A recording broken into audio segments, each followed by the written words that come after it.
I'm here today with Alex, also known as CzechLP. He's a variety streamer from the Czech Republic. Previously, he did some Let's Plays on YouTube back in 2011 to 2013, and then he moved on to becoming the editor-in-chief of the CzechLP review team up until 2018, where he managed and oversaw over 40 different reviewers. Now he's eventually got on Twitch. He's a partner. He has over 20,000 followers and almost 3 million views. So, Alex, tell me a bit about yourself. So I'm a variety streamer based in the Czech Republic. I've been creating content since 2009, basically. So now it's, I suppose, 10 or even 11 years, depending on how you count it. And the thing is, I think there is a lot of value in creating content, and it was all a big thing for me to be able to share my experiences with other people, surprisingly. Tell me a bit more about like your specifics. So you stream in the Czech Republic, and do you stream in English? Is your content in English or a different language? Not the Or is it a majority mix? of it. I mean, I have some occasional, streams in English when I feel like it, but it's like once every 3 months maybe. It's more of a gimmick. So I stream in Czech, and when I'm not streaming, I'm a law student. So currently my Twitter is just filled with tweets about my thesis, because I started writing my thesis at the beginning of February. So hopefully all will go well there. Or like the state final exams is also the reason I won't be attending TwitchCon Amsterdam, sadly. So yeah, everything comes at a cost. Yeah, it's unfortunate. So you're doing all this, like, I assume, part-time, and you've become quite successful just doing it in your spare time. So can you, I guess, talk a little bit about how you can manage your time between these two aspects of your life? The thing is, there is very little time left if you do both of these things. But luckily, law studies, at least in the Czech Republic, are not so time-consuming or so hard, I would say, as other fields. I think if I was a doctor, studying to be a doctor or a technician or an architect, that would be borderline impossible. But the thing is, in law, you don't have to hardcore memorize much stuff, contrary to popular belief, because the goal of a lawyer is not to memorize like says, it's to understand it. So the more you understand it, the easier it becomes to learning the new branches of the law you haven't covered yet. So it's very, very hard when you begin, and then it gets easier and easier. I see. Okay, so you can plug your Twitter if you want some of these viewers to follow you on Twitter. I'm sure they'd be interested in seeing that before we move on to the more in-depth part of the Yeah, interview. it's very easy. It's at CzechLP, and it's like almost every twitch.tv/CzechLP, youtube.com/CzechLP. It's all the same. Yeah, awesome. Yeah, it's good to have one unified brand. So let's just For start at the sure. very beginning then. What kind of inspired you to get into creating content? Because you started on YouTube, correct? Back Yep, in yep. 11 or 2009, you mentioned? It's 2009 actually, and the videos that were made in 2009 are no longer available, because we basically made it with my childhood friend from a game called duels.com. It was a web browser game, and it's really like antique times, because you couldn't really upload on YouTube directly as you can nowadays. You actually had to have some kind of external software that would do that for you, and there weren't any capture softwares like Fraps or XSplit or anything. So basically what we did is we had a really simple shitty webcam that we pointed towards the monitor, and we like placed it on top of some video game boxes, and it kept falling all the time, and it's really like embarrassing looking back, but everyone has to start somewhere. And but the thing that inspired me, like in a grander scale, is that ever since I was a kid, like when I was gaming, it was always more enjoyable for me when a family member or a friend was there commentate it. So basically, contrary to I don't know many of my colleagues who saw it somewhere and wanted to create content because they had an idol, I had no such person, because there on the international scene, to be sure, but I was one of the founders of the Czech scene, you could say. So there was nobody on the Czech scene to look as an idol to, basically. So you were like the first one doing those type of YouTube videos in the Czech. One so of the that gave you first a pretty ones. big advantage. Yes. Yeah, I see. And then so you moved on to Let's Plays then more specifically. I was watching some of them. I couldn't quite understand it, but Yes. they were very popular. It seemed. How exactly do you think you broke through that market when doing your Let's Plays? Oh, yeah, I had very niche know-how that I've received from Norton Line and Cryotic. Both of them are very famous. I don't know if you know Norton Line, but you should probably know Cryotic, because he has several million subscribers on YouTube nowadays. But we knew each other back in 2010 on a site called Let's Play Forum. You can actually, I think the site is still preserved. So if you do some digging, I think you can actually still find the post when we're talking to one another. And That's interesting. Yeah, and it's really funny, because I remember when I announced, because I originally I did videos in English, and then I switched to the Czech scene. And when I reported that to them, then Cryotic said, I like it because it's almost as if you received a proper military training and then you would go to rule a ghetto. So it's yeah, thanks, dude, I guess. And Northern Line back in the day gave me know-how that today is totally useless, but back in the day, it did not automatically separate it as it does now. Now, when you enter tags, you enter something and then you do a comma and then you do another tag, right? But back in the day, everything was only one word per tag by default, and it was very, very little known that if you placed something, with quoting marks inside the quoting marks, then it would pair it up in a bigger string of keywords. So I was one of the first to do that, which along with the fact that I've covered Skyrim, which turned out to be one of the greatest RPGs ever on launch date or day after or something like that, in Czech, one of the first people in the Czech Republic that really kickstarted my career as a YouTuber. For sure. Oh, well, that's awesome. The old YouTube was just a different place back in the day. Yes. Yes. Better, in a way. Yeah, so it did help you networking. So how important do you think networking is today, and talking to maybe different other YouTubers and other streamers and stuff like that? You think that's important?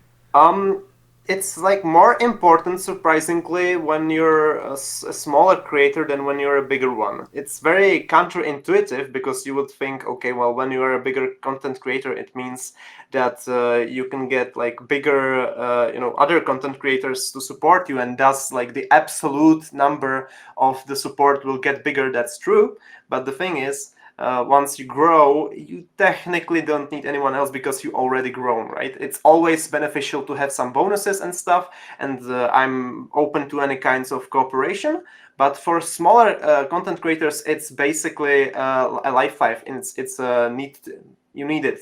You can't really survive without it. And it's no wonder that these communities that support each other are so much on the rise, because nowadays it's borderline impossible to succeed on your own. So all those hashtags support small streamers and stuff, we didn't have it back in the day, right? So we have to do it some other way. If you didn't know the proper forums or the proper channels to network, then you were screwed. But today I feel the world is even more connected than it was, say, 10 years ago. So just to sum it up, yes, collaborations are very instrumental to one's success. Okay, yeah, so all our viewers should keep that in mind, is that it should be the number one thing you should be doing, is collaborating and networking with other YouTubers, if that's what you're doing, or streamers, if that's what you're doing. But I want to get to the next part of your career, I guess. You then went on to become the editor-in-chief of the CzechLP review team. How exactly did that come together? That seems like a very big jump from just doing Let's Talk or Let's Play series. Yeah, it's really like looking back, it's amazing for me that that happened because I was on my cottage, just enjoying summer, and I saw a little game called Cloudberry Kingdom, and surprisingly, it was published by I think Ubisoft or something like that. It was back in the day when there weren't so many games on Steam. Today the market is flooded, of course, but back then very little games were on Steam, and this one was one of the first indies, or I guess not indies, but like in materia, it was really like simplistic indie-like game, and for some reason Ubisoft or EA, I'm not sure, don't quote me on that, one of those two companies picked it up and published it. So I thought, that seems interesting, and I thought to myself, well, this game seems so indie that they might actually probably give it to me for coverage for free. So I shot them an email, and they said, yeah, sure, like we're the developers, not the publisher. So we'll talk to our publisher, and they will send you a key.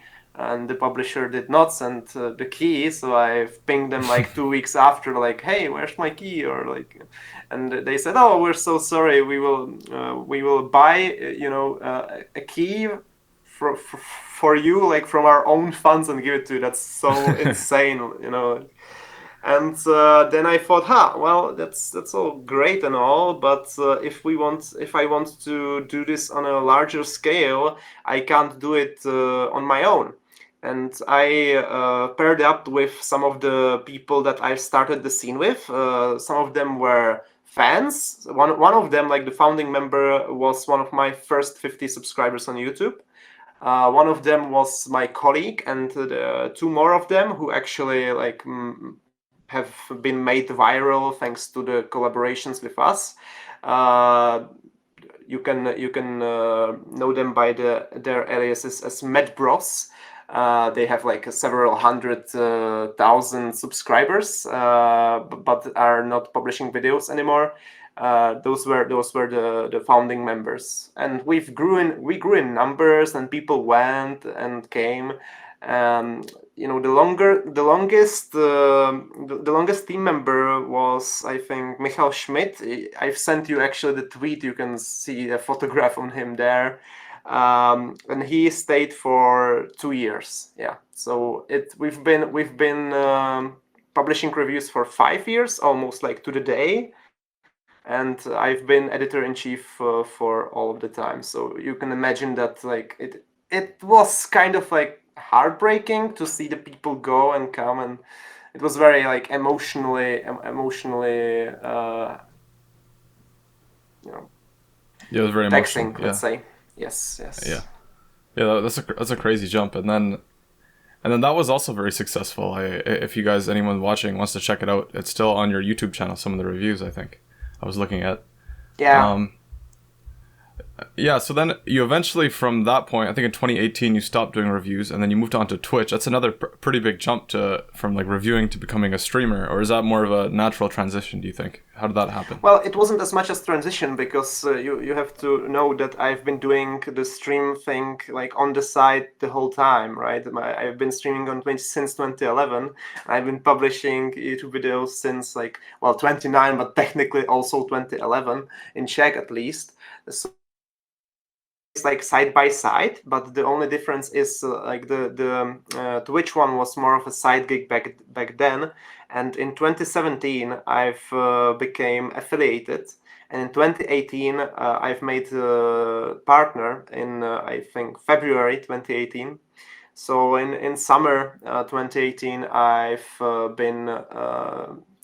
started being featured on the Czech Twitch front page, you could say, and that was like the point of no return, or should I say a turning point rather, where I've realized that I've built this whole group of people that does so much work, and after all this work of multiple people is complete, there's several hundred views on that review, which is all nice and dandy, but I can still like cover the same games, and it will take me less time to prepare. The people will enjoy it more. There will be much more reach, and everyone will be happier. Like, right? The only that the other team members would be left behind. But I've made them an offer actually back in the day when I've disbanded the team. For it to be fair, I told them, hey, if any one of you want to be in my stream team or want to even like stream on the channel itself, you can. But nobody took that offer. I see. They had the chance. Yeah. Yeah. So it's more of a natural transition. You're doing both of them alongside, and you just found out that streaming actually gets your name out there more and gets these games more recognition or more viewed, correct?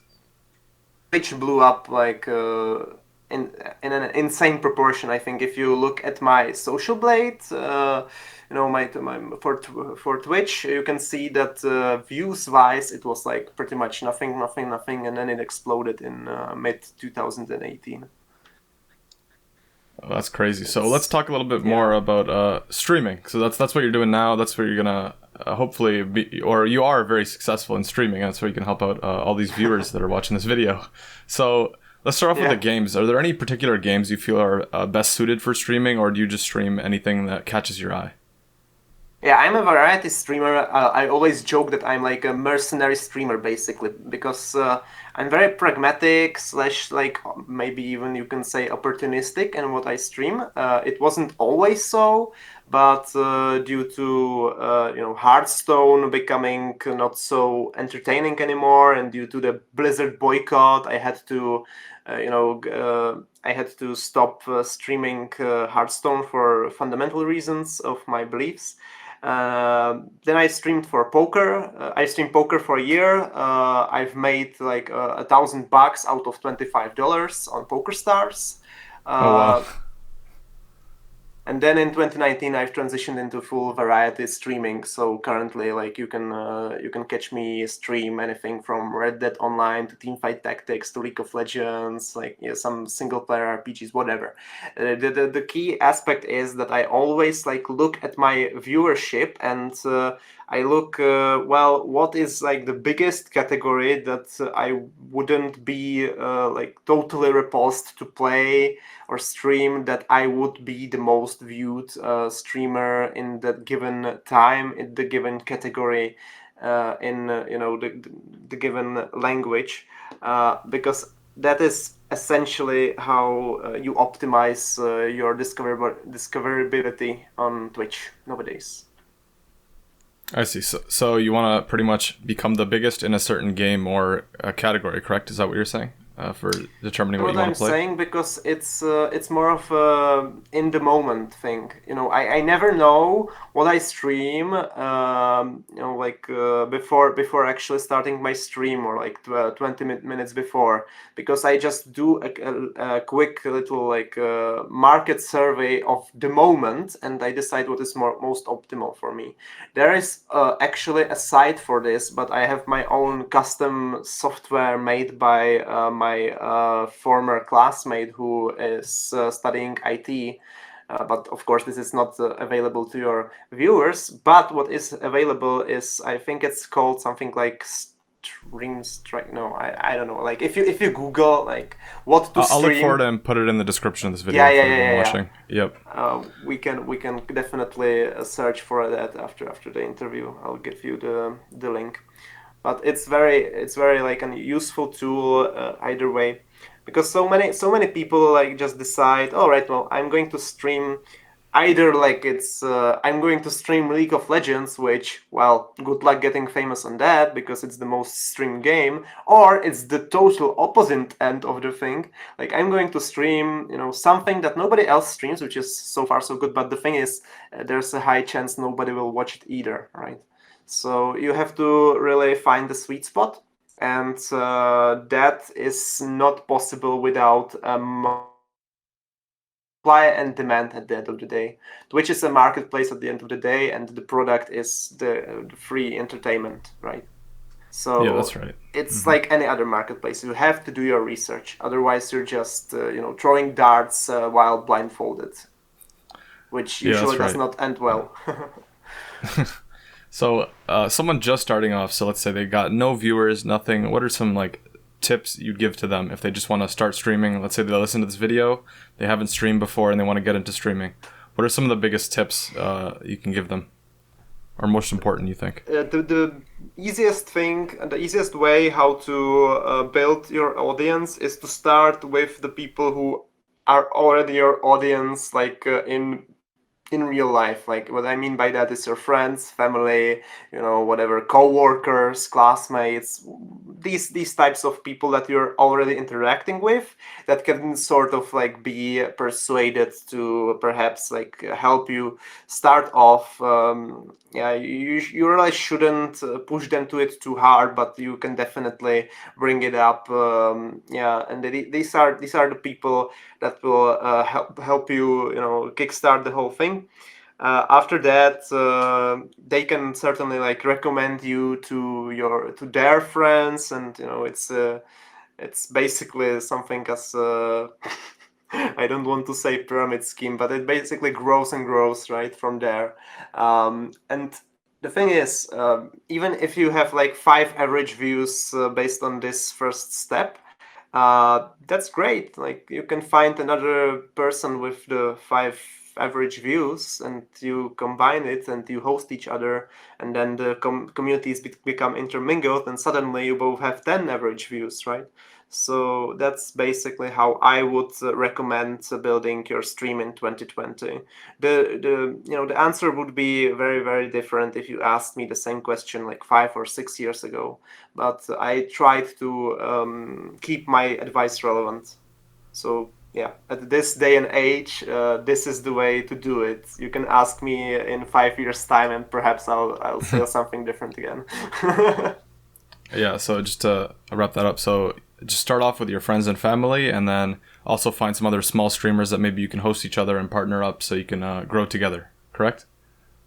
Yeah, and at the same time, do the market research, as I said, and stream some game that has been, for example, like out for like 5 years and had some initial hype, and now it's not as much hype, but there are some hardcore fans still like very dying for somebody to produce the content, but nobody wants to do it.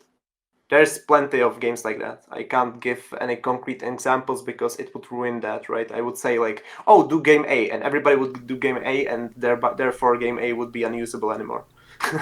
So I you see. have to So do just it yourself, the find research. those hidden gems. Yeah, Yes. great. And then, so how important do you think scheduling is? One of the biggest tips I see whenever I do a quick Google is keep a consistent schedule. Do you think that's important as they say it is? It is very important in the beginning. Like, yeah, in the beginning, you won't get away without a schedule because you don't have the community, and you have to actually build the community by being consistent, by establishing a habit. And once that habit has been established, that they will tune in like every Monday at 5 p.m. or whatever, then it is not as difficult for the fans that you've already acquired to suddenly transition to, okay, from Monday to 5 p.m. or whatever to whenever he is live. Naturally, if you ever want to do that transition, you will lose some of the audience who will not be willing to adjust. But it is still like possible to transition from the schedule to no schedule. But it is basically like banging your head to a wall when you do no schedule from the very beginning of your career. Okay, so starting off, you absolutely need a schedule, and then you can transition from there as you grow. Yeah, absolutely.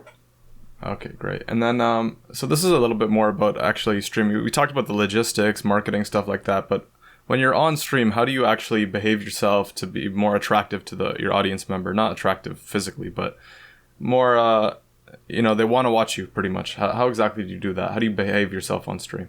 Portray yourself. I suppose like I can modulate my voice a little bit. Like for sure, I'm talking in a different tone to my friends, a different tone to my family. Like, but that's normal. Like you can see that. Like you're probably using a different kind of voice in professional communication, and different when you're talking to your 5-year-old son or something. So that's been there for a while. But other than that, I don't really support any of those like internet personas, and that's probably because as I've already said, I'm studying law, and law is a field that requires dignity. So like my motto is like if any of my like future coworkers or anyone that I will be in contact with professionally by pure happenstance discover the stream or whatever, that they will not find anything that I would be embarrassed about. That I mean that perhaps limits what I can or can't do, but I think it's a good general rule. Unless you absolutely know that you're going to be successful, it's very very risky, especially when you don't have that audience built yet to to make fun of yourself, or like not make fun of yourself, but to be a clown, for those cheap views. I don't recommend it. I'm really super honest in my commentaries, and it's not such a difference between who I am on screen and off screen. It's like, I don't know, like 95% is still the same for me. So just be professional and be a little bit more enthusiastic with your voice, I guess. Yeah, Just yeah, stay for professional sure. though. Okay, awesome. And then how important is equipment? This is another thing that comes up. The first thing people do is they buy a bunch of streaming equipment, or like a microphone, a webcam, a bunch of different like themes and overlays. How important is the actual equipment and stream setup to becoming successful early on? Well, that's the thing. Like the basic setup is important because you don't want your mic to be like a potato or something, and you don't want to stream at 3 FPS. Those are the things that will definitely deter the audience, or if the bitrate is really shitty. So you need a decent internet connection. You need some kind of webcam that looks decent. You need a decent mic that won't pop or do some audio issues. But I'm not really a big fan of, oh, you have to do this like super duper professionally, like the production value has to be through the roof. Not really. I have a friend who's also streaming, shout out to Rob Dice a lot, and I'm really really amazed. Like he is putting so much work into his production values, and I would even say like his production values are bigger than mine. But the thing is, he's still relatively undiscovered. He has like, I don't know, maybe sometimes like 10 or 15 viewers, maybe even less at some days. And that's a great case study. Well, like when you like compare the two of us, like one has superior, those all those scenes, and because he's working in that industry actually, like professionally, so he has all the know-how that I perhaps as a law student don't have. But it's, once you hit that threshold of, okay, nobody will vomit when they see like the graphics, and nobody will complain about the quality of the audio, uh, there's very little to be gained, at least at the starting stage of the stream, to upgrade it even further. I see. So the most important part, sorry, the most important part is the physical equipment. So your microphone, your computer, I guess, quality, your internet. So how it looks to other viewers, not necessarily the overlays, transitions, alerts, and stuff like that. Correct? Yeah, correct. Like the alerts and whatnot are purely like cosmetic and optional. When you look at my stream, I actually still use like really really amateur-ish alerts I've set back in 2015. Not for very long. Once I've done all the state final exams things that's keeping me kind of busy now, I will probably look into that and find somebody on Fiverr to do some more professional animations and whatnot. But it's not essential at all. Like you can get partnered, I think, without any alerts or anything. Okay, awesome. So we've talked a little bit about starting off. So what are some mistakes you see commonly? I'm sure you know a lot of small streamers. You're always networking. I see you on Twitter all the time. What are some mistakes you see other streamers make? like the mistake I see the most is people just being silent on their stream, and I realize like, all right, well, maybe you have like 1 or 2 viewers and nobody is typing into chat, but the thing is, it's like what was before, like the egg or the hen or something, like the chicken or the egg paradox. Because if you don't start talking, then nobody will be compelled to type into the chat. I actually do a little thing when I'm browsing Twitch. I sort the streams from the least viewed to the most viewed, and I sometimes visit those very, very little viewed streams. And I stay there where the person has no problem like non-stop communicating, because there it's not very entertaining for me to watch somebody who is just playing something and just is silent. That's not what I necessarily want to get from Twitch as an experience.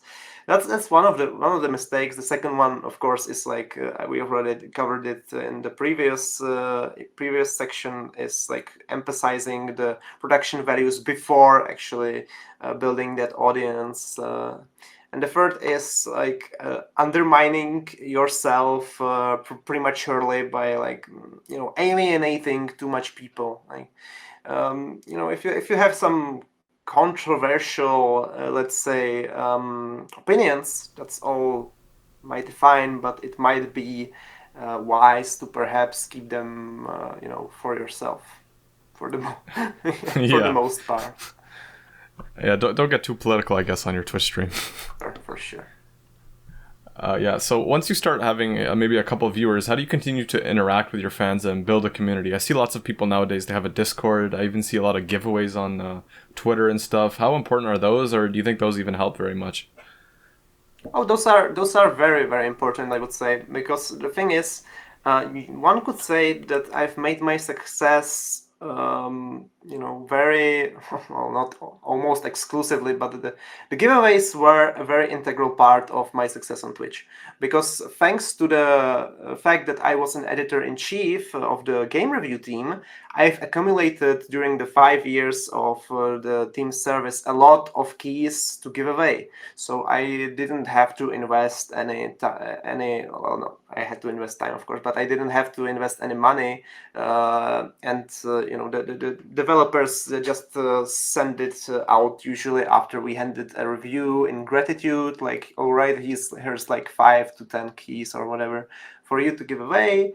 And these keys were then, used to motivate people to discover the stream, because you always have to have some kind of initial motivation. I feel like for people who are complete strangers to you at that time to interact with your stream. So the thing that I did is I've actually used my Steam group to reach out to people who have discovered the stream because they want to win a game, and I've given away like hundreds of Steam games throughout the years, uh, until I've given up. I've given so much keys that the community grew into what it is. Well, not what it is today, but into something that was big enough to get me partnered. And the fact that I got partnered, of course, like opened a lot of doors for me, and opportunities that I didn't have before. So it's like this recurring theme that I'm emphasizing on in this interview, is that it's the hardest on the beginning. It's something like the snowball effect, right? It's slow at first, and then the bigger you get, the bigger the snowball gets, let's say. I see. So giveaways are actually very integral, you think, at the beginning at least, one of the aspects.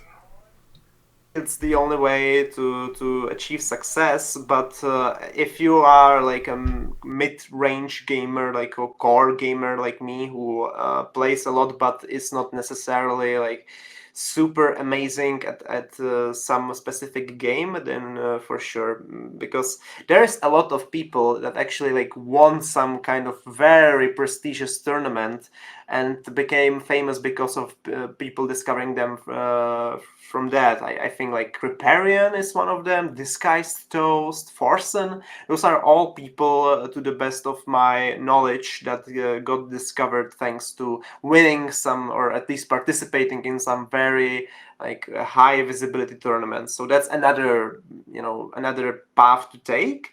But I would say that like the path that I'm proposing is more accessible to the general public, like to the general starting streamer, especially for you guys in the Americas, because you guys are very like you guys are more rich than we are. I'm from the Czech Republic. It's a post-communist satellite. Like we're not living, bad lives, but compared to you, we're very poor, you would say, for your standards. But you can just, if you have some savings or something, you can just reach to your pocket or to your bank account and just say, okay, here's my budget. Like let's say I want to invest like $1,000 or $2,000 on Steam keys, and then bam, there you have it. Like it's Yeah, you easy. got a lot of to expand. That's a good way. And also another thing I see is Discord chats. You have a Discord as well. How important do you think that is to Yeah. your success, or is that something after the fact that you think is important? Oh, well, the Discord, I don't know, like, I sometimes feel, even though I'm a millennial with this, I feel like a boomer, because even like when we were like setting this interview, I tried to sort of like arrange that this interview would be on Skype, right?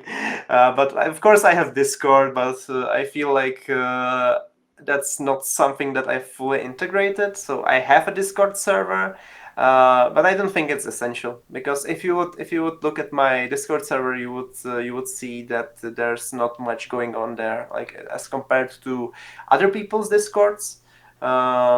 I don't know, like I'm sure that it's one of the many ways to boost the engagement on your channel, but I don't think it's a must-have necessarily. I see. So Discords can be important, but not necessarily vital. But giveaways, you think for someone just starting out is extremely important. Yeah, but you have to like keep in mind that this is my personal experience. So there may be other paths to success out there. I just did not found them from the 10 or so years of my career. If I did find them, they are paths that can no longer be taken due to some updates or the change of the meta or Hmm. something. So yeah. Yeah, I see. So yeah, you can still make a Discord. It might be helpful, but it's not necessarily super vital. I guess at the beginning, especially. Yeah, for sure. And then, what are some other ways you think you can increase your community engagement? So you have a Twitter. I would even talk about Twitter, but what are some other ways that you and your community can engage with each other better outside of just your stream? Well, you can definitely organize some live meetups if you have a very like localized audience. This is more like a Czech Republic thing, I feel like, than your America's thing, because Czech Republic is very small. You can get from one end to the other by car for like 6 hours, I think, of travel. So it's not very hard for people all across the republic to just come to Prague, which is the capital city, and hang out or something. Most of them will be there in an hour or two if they need to. So that's definitely one way. The second way is merchandising, and the one thing that was very successful for me is actually not to sell your merchandise directly, but to give them like based on loyalty. So the thing is how to motivate people to subbing to you is like I have these little like bracelets that you can't actually buy, and you can only get them mailed to you like after, I don't know, let's say like 2 months of subscribing to eliminate the just Twitch Prime people who will never return. Then or you can say for tier 2 subs, it's up to you. But I don't think anyone else would actually tell you this, because it's not something that I've seen other people do. but I think it's a really like gem that has not been found yet, because it's so natural to think about the merchandise as a separate business thing altogether. Like, oh, okay, well, I will produce this and this many bracelets, and I will make this and this many money. But actually, we're playing the long game. We're playing the meta game. Let's say, where we don't necessarily obsess over the product and how much it will sell, but we prioritize the growth of the channel and the brand loyalty. Because the thing is, once somebody has this bracelet that they can, for example, wear, or a T-shirt or whatever, it can be customizable. But once they have that on the hand or on their table placed, then it's more likely that they will just glance at it and say, "Oh yeah, let's see if this dude's streaming now." So I think that's really, and that applies to their family members, or perhaps they are wearing it, somewhere outside, and a total stranger, will see it, and it's like, "Oh, what's this? This looks cool," right?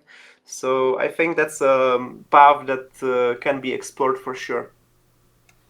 Yeah, it's very interesting because I've actually never heard of that. But now that you mention it, that seems like a very good idea, actually. Wow, Yeah, yeah. that's good. Yeah, that's great. Um, so yeah, do you have any other general tips or ideas for someone starting out before we wrap this interview up, or anything else you want to say?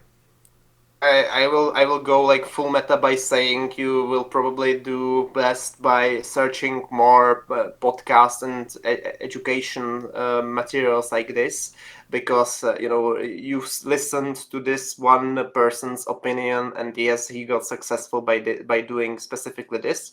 But I think it is important to weigh in all of the opinions and to form your opinion after being well informed. So don't just make do with this one interview and think like, oh, right, like CzechLP is my spirit animal from here on afterwards, and everything he says is like golden necessarily. Take it with a grain of salt. Be very critical. Like, I was editor in chief in in a game review team, so I'm emphasizing for people to be critical, because that's what I was doing 5 years when I was editor in chief. And yeah, never give up. That's like the most, or not never give up, or don't give up easily is more the thing, because never give up is cliche. Because I was not even affiliated, until 2017. The average lifespan of a Twitch streamer is 3/4 of a year, and I mean career lifespan, obviously. So if you just like give up after 3/4 of a year, then the person who will not give up like even for 5 years has God knows how much more chances, like five times more or something. I don't know. You can definitely like subtract it and multiply it, but it's many times more chance than you will have if you give up so easily. And it's really like heartbreaking to basically know with borderline certainty that some of my colleagues that don't get the success they want will go, like career-wise dead in this time span. So yeah, that's basically the tips that I wanted to say here. Awesome, it was great. A lot of good information in this interview, and also feel free to plug your Twitch channel or even some of Yeah. your Twitch team's channels if you want to shout that out, because they have Um, a lot of good streams I was watching. It was really interesting. yeah. That's very easy. My channel is twitch.tv/CzechLP. Very straightforward. And the team one is actually twitch.tv/team/CzechLP. And you will find all of the team CzechLP members there. So all you have to do is just memorize these two things: twitch.tv/CzechLP and twitch.tv/team/CzechLP. And that's all. Sweet, awesome. Thanks for all the help. I'm sure a lot of the viewers will get a lot out of this, myself included. I learned a lot actually just through this interview. Yeah. Thanks for having me. It's always nice, to share some of this information, because a lot of people want to put a handle on the information. It's like, no, no, no, it's confidential. But the thing is, it can help somebody else, and it will in no way harm me. So I'm really like maybe more open with these advice than some of my colleagues are, perhaps. So yeah, thank you. Awesome, thanks.